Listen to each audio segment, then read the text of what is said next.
ny mofinaina isan'andro atolotry ny mpitandrina rakotina valina maoly.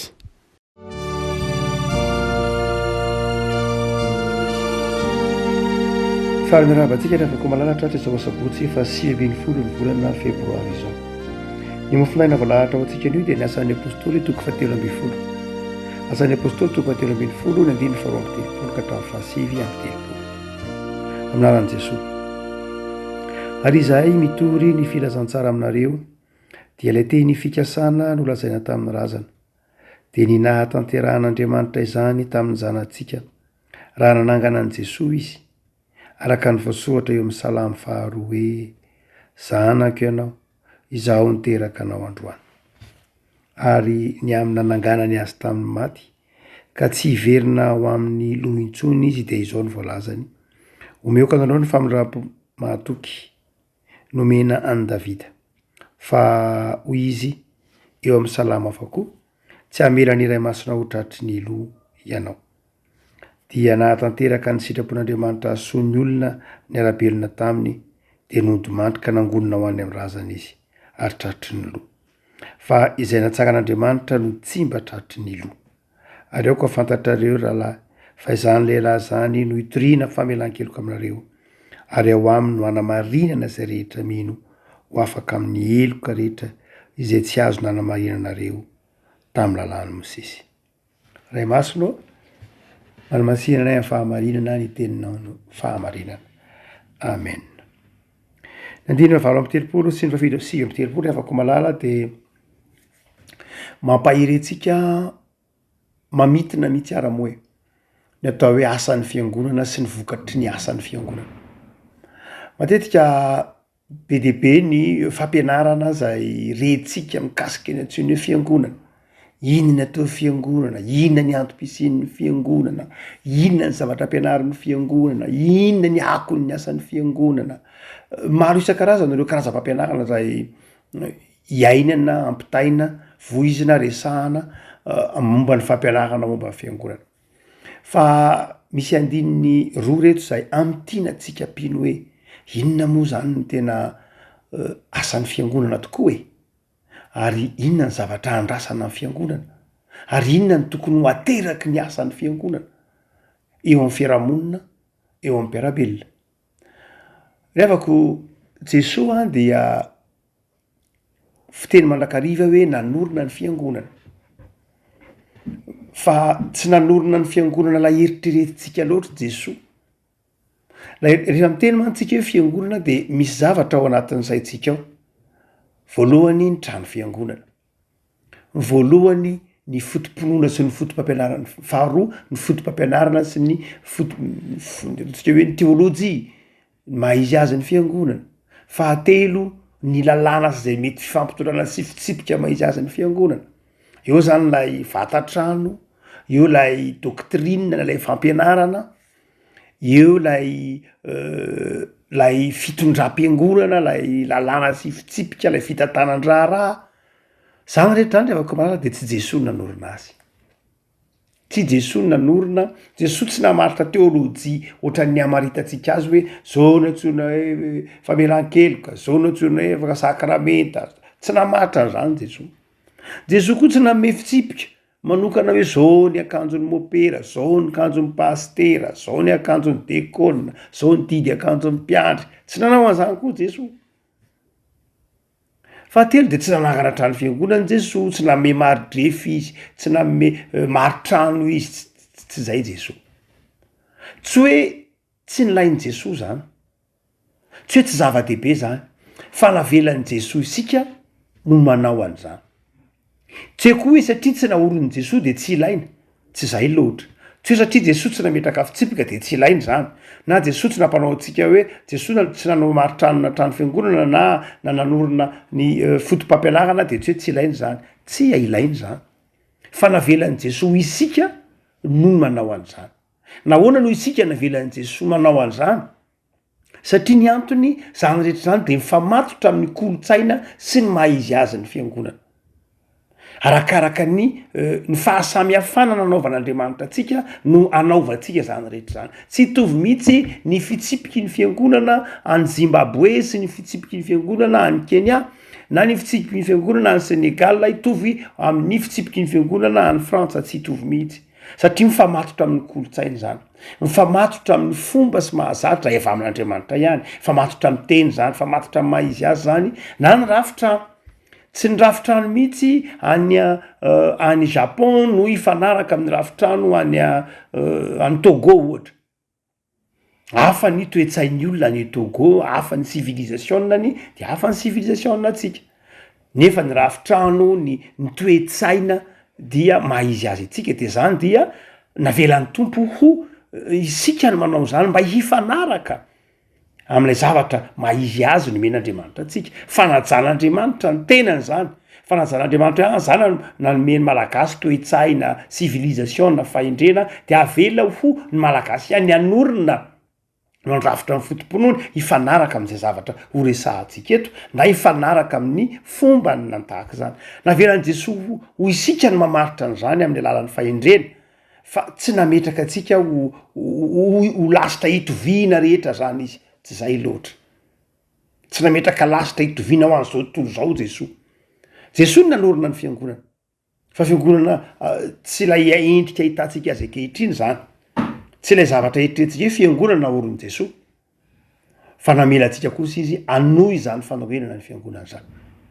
Fa raha toa ka mitenitsika hoe Jesosy nanorina ilay fiangonana ilay tenan'ny Kristy mihitsy zany, dia itsika kosa nanorina ilay fiangonana amin'ny fomba hita maso, fa Jesosy kosa nanorina ilay fiangonana finoana lay tsy hita maso. Dia eo zany no azavain'ny Paoly amin'ity 9:7 marimarina kokoa, 9:7 sy 9:7. De zao rehefa ko malala, ny fiangonana de miorina eo amin'ny finoana an' Jesosy. Zay no hoe Jesosy nanorina ny fiangonana, miorina eo amin'ny finoana an' Jesosy ny fiangonana, eo amin'ny finoana ny famelan-keloka zay natao teo amin'ny hazo fijalia. Zay ny maha hoe Jesosy nanorina ny fiangonana kristiany no resahantsika io. Dia jerentsika tsara ary ny 9:7. Aoka ho fantatrareo rahalahy fa izany lehilahy izany, Jesosy zany io, no hitoriana famelan-keloka aminareo. Io no mamaritra ny asan'ny fiangonana. Ny fiangonana zany dia mitory ny famelan-keloka nataon'i Jesosy, na mitory ny famelan-keloka raisina ao amin'i Jesosy. Zay no atao hoe fiangonana riavako. Zay no antsoiny hoe asa fitoriana ny filazantsara. Ny ataon'ny fiangonana zany, zay mahizy azy ny fiangonana voalohany indrindra, de mitory ny fisiny ny famelan-keloka, mitory ny andraisana ny famelan-keloka ao amin'i Jesosy. Raha ohatra ka manadino an'izay ny fiangonana, de mety mitovy amin'ny fikambanana hafa izy. Fa ny famelan-keloka, zay ny mahizy azy ny fiangonana, mitoriny. Ary ny aleo am-piangonana de andray lay famelan-keloka. Raha ohatra ka zavatra hafa mandrisika ny olo ao anatin'ny fiangonana, dia asa tsy fantatro sanatrivo misy fezany. Fa ny tokony izy de zao, tokony ho tsaronao fa ny antony mahafiangonana anao, ny antony andiananao am-piangonana, de andray famelan-keloka maimai-poana amin'ny alalan'i Jesosy. Ary ny antom-pisin'ny fiangonana de manonona izany famelan-keloka izany. Ny antsoiny hoe filazantsara zany dia fitoriana ny fisiny na ny fanomezana ny famelan-keloka nataon'i Jesosy ndray makao atsika. Mety ho efa fandre mandrakarivo zany, fa ndraindray angety zany amin'izao taonjato enatsika zao ny ataon'ny fiangonana. Ndraindray ange misy lafin-jahatra maro samihafa mety retsy ero fa takony zany lay famelan-keloka natolotr'Andriamanitra. Ndraindray takony lay asa maro samihafa izay tena zava-dehibe ateraky lay famelan-keloka. Fa izao ndraindray tsy voatery zany no hita ao anatin'ny fiainan'ny fiangonana maneran-tany. Tsy voatery ho zany. Ndray mandeha nahita horonan-tsara anankiray, de mahita mpitoroteny mandeha amin'ny karazana seza manidina zany hoe mitoryteny izy dia tsy misy pilipitra fa misy kabla eny ambony eny dia ampidinina ny kabla lay mpitoroteny de mitoryteny de be deabe ny olona mirakoraka ao anatin'lay fiangonana mahita lay mpitoroteny ampidinina mitady sady mitoryteny eny ambonin'ny olona amin'ny tady ena amin'ny kabla. Ry avako malala tsy fantatro mifamatotra ny kolotsain'le firenena angambala izy fa tsy everiko hoe tsy tahaky zany ntsony hoe mitony filazantsara raha refesina amin'ny kolotsaintsika malagasy ampianarana filazantsara atsika malagasy.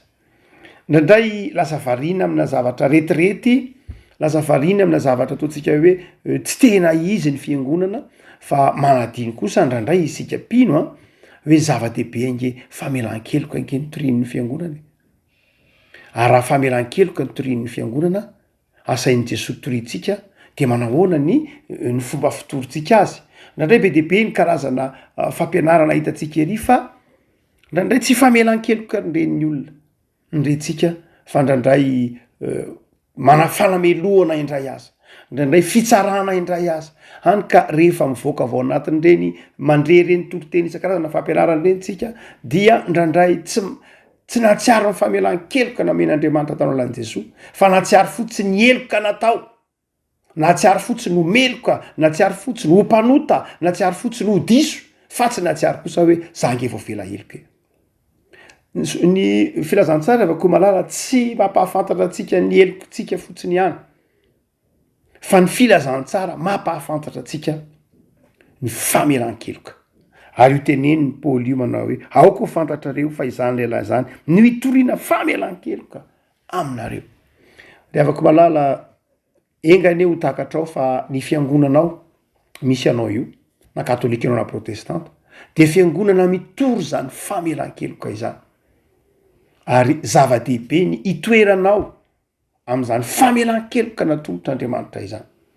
Zava-dehibe ny ahatserovanao fa Andriamanitra namela heloka anao ary ny antsoina hoe ny antony ny antson'Andriamanitra anao anatin'ny fiangonana dia handray izany famelan-keloka izany. Ohatsika hoe zay ny antom-pisin'ny fiangonana. Voalohany de zao mitory ny famelan-keloka izy ary mivory handray ny famelan-keloka izy. Fa ny faharoa de izy manao hoe ary ao aminy no anamarinana izay rehetra mino ho afaka amin'ny eloka. Fa ho revako malala de zao rehefa mandray famelan-keloka isika ao am-piangonana na mandray famelan-keloka isika amin'ny alalan'ny finoantsika an' Jesosy dia amarinina isika, amarinina amin'ny alalan'ny finoana an' Jesosy isika. Ny fiangonana zany de zao fiombonan'ny olona mino ny famelan-keloka natolotr'i Jesosy fa fiombonan'ny olona no amarinin'Andriamanitra tamin'ny alalan'i Jesosy.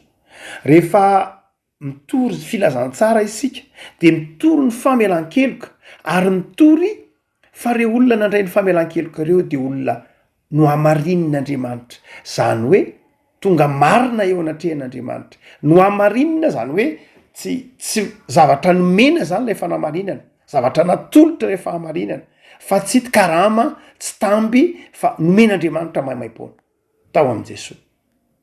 Raha toa ka tsapatsika revako malala fa ny antom-pisin'ny fiangonana de mitory ny filazantsara ary ny antom-pisiko ao am-piangonana dia no mandray ny fanamarinan'Andriamanitra tamin'ny alalan'i Jesosy.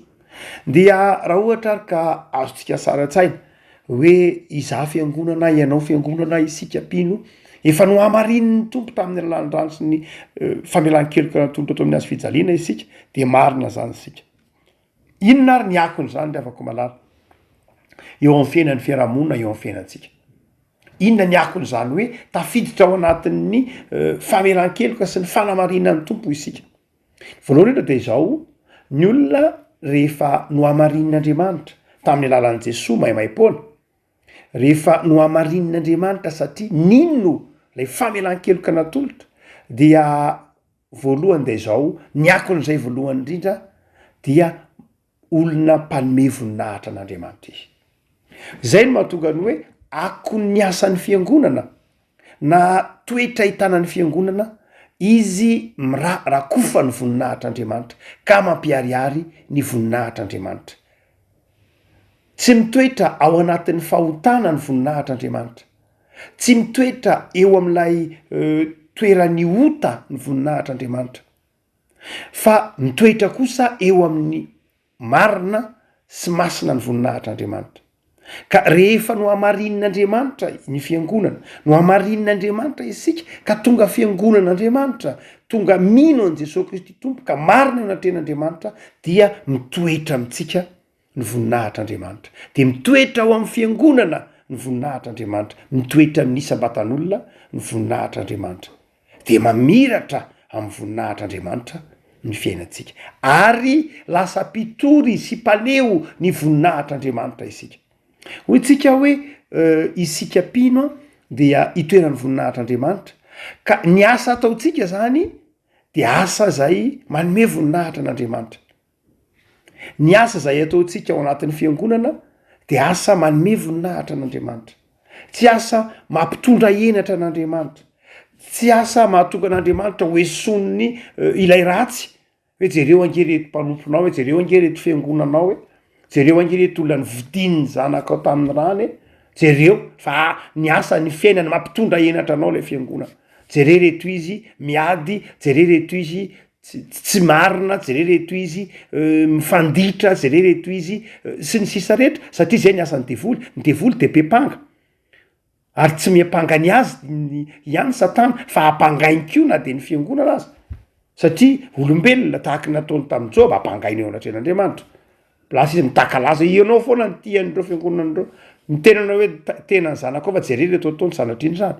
Hoy tsika manao hoe ny fiangonana de mahatsiaro no hamarinina, mahatsiaro famelan-keloka, mahatsiaro vita fivarana amin'andriamanitra, mahatsiaro fitahian'andriamanitra, de tokony ho manome voninahitra an'andriamanitra. Ary tokony ho hita eo amin'ny fiangonana izany famira-piratany voninahitr'andriamanitra izany. Tokony ho tsapan'izao tontolo zao, tokony ho tsapany fahasamihafan'ny fiangonana amin'izao tontolo zao, satria eo amin'ny fiangonana ny voninahitr'andriamanitra. Jereo tsara lay fiovantare tao atendrombohitra ny rahan'i Jesosy tamin'ny Petera sy Jakoba ary Jaona. Iny voninahitry ny tompo iny, lay voninahitry ny tompo nitsangana tamin'ny maty, nanelatrelatra ny filazantsara azy, de eo amin'ny fiangonana iny.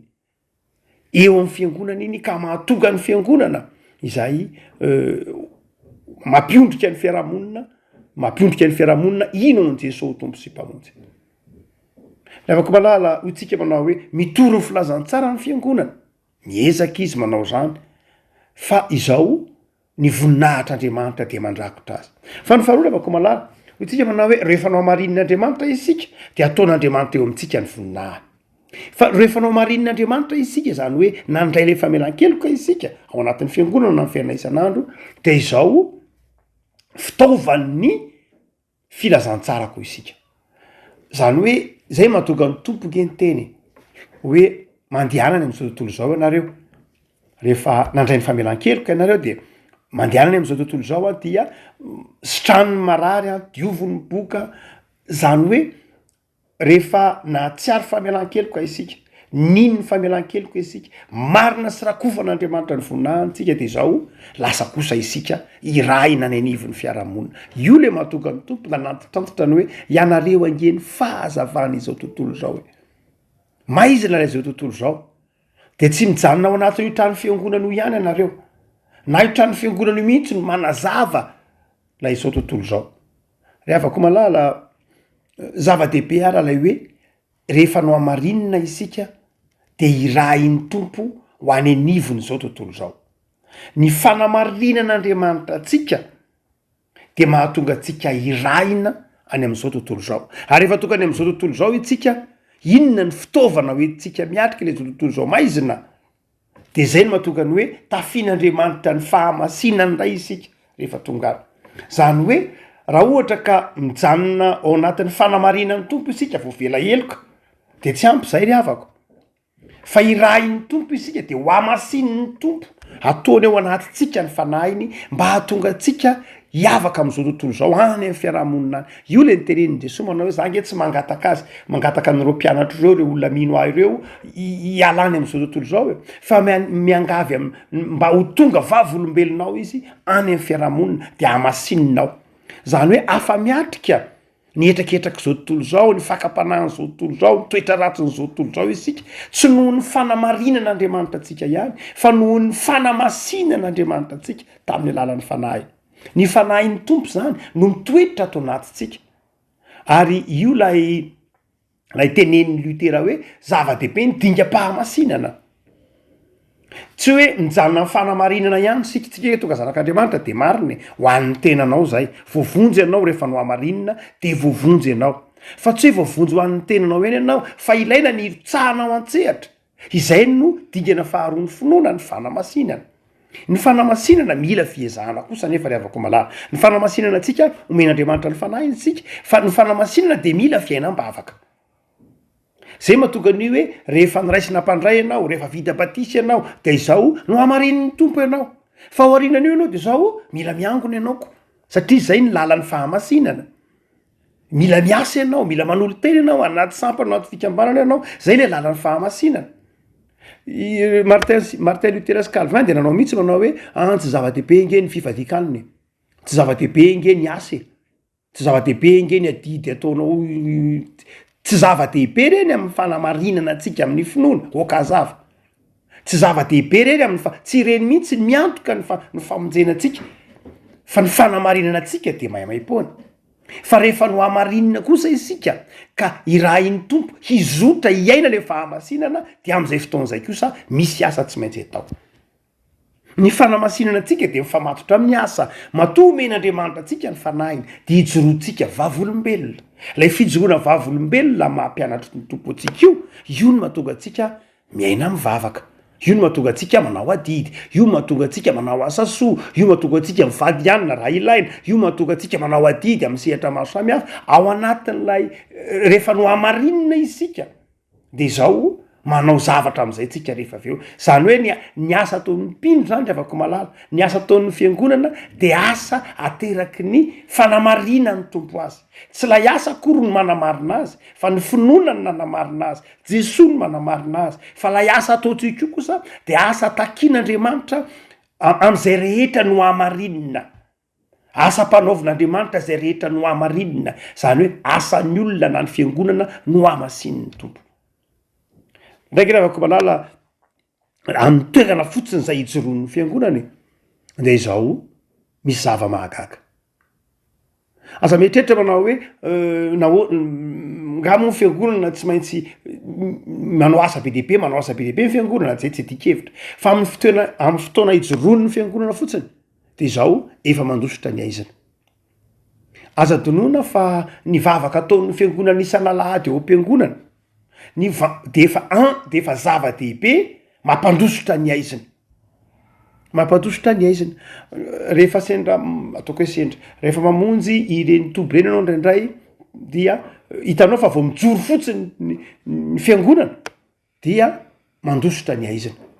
Tsy misy hazavana resin'ny aizina fa amin'ny toerana vao miposaka ny mazava de mandositra ny aizina. Zany hoe zay no talohan'ny diran'ny filazantsara dia be dehibe ny teto Antananarivo tany amin'ny faritra maro samihafa ny mpanompo sampy be dehibe ny tromba mihetsikery be dehibe ny bily mihetsikery be dehibe ny tahaka zany fa rehefa nijoro ny fiangonana de zao miala ho azy tsikelikely izy reny. Zany hoe rehefa ampiretinao ny jiro de miala ny aizina amin'ny toerana rehetra zay ivorian'ny fiangonana fotsiny ihany. Tsy ataoko hoe fotsiny moa zany fa amin'ny toerana zay ivorian'ny fiangonana hitsanganan'ny fiangonana de zao mandositra tsikelikely ny aizina. Ary zay mahatonga an'io hoe tsy tazanao misy mihetsika devolontsony matetetika na satria zao amin'ny fotoana iasan'ny andolian'ny fiangonana mivavaka ao amin'io efitrano ivoriana io de efa mandositra tsikelikely ny aizina. Ndrairay mantsika hoe tazo mifakampana manao hoe ka reo fiangonanandreo mivory ao de ao foana izy eny tokoa tokony hivoaka rindriny efatry ny fiangonana mandrakariva isika fa zava-dehibe ny fijoroany ny fiangonana amin'ny toerana maro samihafa reny de efa ny vavaka atao ny fitaopavahana atao anatin'io toerana io de zao efa fanasina lay tany sahady zay dikan'reny hoe fahazavany zao tontolo zao fanasiny tany sahady zany hoe raha vao misy pino eo amin'io fiangonana io de zao efa oentin'andriamanitra eo ny fitahina zareo tsara misaotra masony le hoe ho hitahina ho an'ny firenena rehetra ianao zany hoe ianao pino zany de tonga fitahina ka noho ianao dia tahina le firenena zareo tsara ny ady varitra abrahama tamin'io tao Sodoma sy Gomora hoe raha misy olona ngeo tompo folo hoe de tsy ravano hoe de ny tompo ny tsy ravako izy raha misy folo ao tsy ravako izy hoy ny tompo zany hoe raha folo fotsiny de tsy ravy Sodoma sy Gomora raha roapolo de efa tsy ravy Sodoma sy Gomora zany hoe zay le hoe fitahina ho an'ny firenena ny fiangonana zany hoe no lay fiangonana no isika dia de tahina le firenena lasa misy orana lasa misy fahavokarana no lay pino tsy voatery hoe niasa be izy ohatra eny tsy maintsy miasa am'pino mazava ho azy Andriamanitra ve no kamo fa izao no ny fisin'io fiangonana io ao amin'ny firenena io na ao amin'ny faritra io de izao no io dia reo zanak'Andriamanitra reo nijeren'Andriamanitra de efa tahiny le faritra impino mosy tahaka zany ndriavako ao amin'ny soratra masina io no tsika manao hoe ny fisin'ny fiangonana dia efa manazava mitondra fahazavana mitondra fitahina ho an'lay faritra na ho an'lay fokon'olona na lay mivondron'olona zay misy azy zay ravako malala ny vokatra faharoana zao tsika hoe fiainan'ny fiangonana ary ny fahatelo farany avako malala de zao rehefa no amarin'ny tompo isika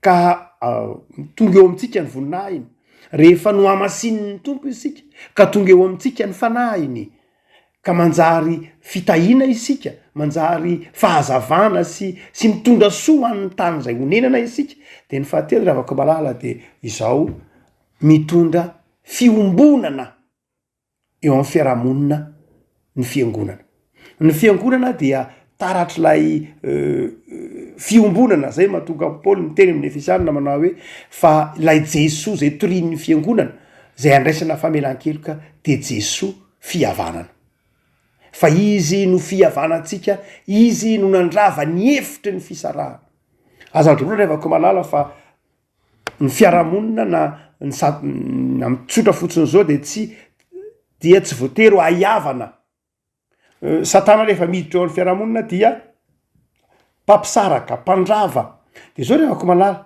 amin'ny toerana zay hitondran'ny fiangonana any Jesoa ny famelan-keloka izay torian'ny fiangonana de mampisy fiombonana ary izay riavako ny tokony ho toetra ny fiangonana raha misy kristianina mpampisaraka raha misy kristianina mitory fisarahana dia mamperitreritra zany riavako malala ny famelan-keloka ny torian'ny Jesoa riavako malala ny fanamarinana raisitsika ao amin'i Jesoa de zao manjary fifankatiavana manjary fiombonana no zany riavako malala de tokony hiainan'ny kristianina izany hoe famelan-keloko zany ary manjary mahay mamela heloka izy manjary ty fiombonana izy manjary mampiavana ny olona izy manjary mitory zany fampiavanana ao amin'i Jesoa zany izy itsika malagasy mantsy efa miaina ny antsony hoe fihavanana efa zatra ny antsony hoe fihavanana fa zao riavako malala tady dio tsara fa mihoatra lavitra noho ny fihavanana zay nolovahantsika tamin'ireo razantsika ny fihavanana ampianarin'ny tompo Jesoa atsika fihavanana mahay mifandefitra fihavanana mahay mifamela fihavanana mahay mifampitsinjo fihavanana zay miorona ao amin'ilay rano Kristy zay mandrava zay mety ho endrim-panavakavahana samihafa riavako malalo fantatra ho ary ny asan'ny fiangonana ianao satria anao mino an' Jesoa tompo sy mpamonjy mandeha anara-mamonjy fiangonana ary rehefa tonga ao amin'ny fiangonana io anao de ny antony idirao anatin'ny fiangonana io de izao nandray ny famelan-keloka natolotry ny tompo ary tadidio fa rehefa nandray zany ianao de raha kofan'ny tompo voninahitra ny fiainanao de ianao le mpanome voninahitra n'Andriamanitra ny fiainanao fanomezany voninahitra n'Andriamanitra ary rehefa raha kofan'ny tompo zany voninahiny zany ianao de irahiny hizara fifaliana sy fiadanana fantsona mitondra fitahina amin'ny manodidina anao de amasin'ny tompo ny fiainanao mba tsy hitakosenanao amin'izao tontolo zao na any anivy ny fiarahamonina ranao dia fantatry ny fiarahamonina ihany hoe tony olona itony fiangonana tsy manava teny ianao fa izao hamasin'ny tompo kosa ianao tsy hiavaka am'izao tontolo zao fa tsy mitovy am'izao tontolo zao da hoary avako malala mahireza miaina ny mahafiangonana anao ny mahampino anao any amin'ny fiarahamonina fa ny voninahitry ny tompo eo aminao ny fanamasinana ny tompo sy ny fiarovan'ny tompo anao eny aminao alao ery ary mijoroa mandana mitory ny famelan-keloka natolotry ny tompo mandana mitory ny fampihavanana natolotry ny tompo mandana miaina ny fiombonana zay ao amin'ny tompo ivavaka sika tompo o misotranao zahay ny amin'ity toritenin'ny mpanomponao ity zay manazava aminay arak'izay voalaza tamin'ny mofinaina nomenao anay fa ao aminao no itorina ny famelan-keloka tsy misy famelan-keloka ivelanao Jesosy ary tsy misy fanamarinana anay ivelanao Jesosy tsy misy fanamasinana anay ivelanao Jesosy tsy misy fahasoavana raisinay ivelanao Jesosy de misaotra tompo fa azona iantoko zany satria mino zahay fa mpamonjy ianao de mivavaka zay tompo ampianaro zahay mba ho fiangonana ahatsiaro ny voninahitra ao mandrakariva am'izay rehetra ataonay ampianaro zahay pino mba ahatsiaro fa ny voninahitra ao de eo aminay ampianaro indrindra zay pino anaiky koa izara fedana sy fifaliana izara famelan-keloka amin'ny finonanao Jesosy ary itory fiombonana entiny zany famelan-keloka izany vavaka zay tompo ho an'izao tontolo zao avelao ny heliko zao tontolo zao jerevo amin'ny famindram-ponao izao tontolo zao izay miodina aminao tao iverina aminao izay misalasalany amin'ny fisinao sy ny fahasoavanao vangio amin'ny alalan'ny finonanao amin'ny alalan'ny fanahinao masina ampahirezy ny fiangonanao eto am'ty zao tontolo zao ty ahatsiaro fa manan'Andriamanitra mpandresy velona izao tontolo izahay eto anivon'izao tontolo zao vangio izao tontolo zao tompo ahatsiaro fa fitiavana ianao ao reo manana fahasahiranana ankehitriny ao reo manana olona sy ady am-panahy ao reo mamoy havana jerevo amin'ny famindram-ponao reny ary meo herim-panahy sy herim-po zay fiangonana sa hijoro vavolombelonao hatrany hitory ny fahavelomanao Jesosy zay andraisanay famelan-keloka de taio ny fiainanay isan'andro taio ny tontolo andronay taio ny alinay taio ny fikasanay Jesosy rakofony voninahitra ao ray zanaka fanahy masina amen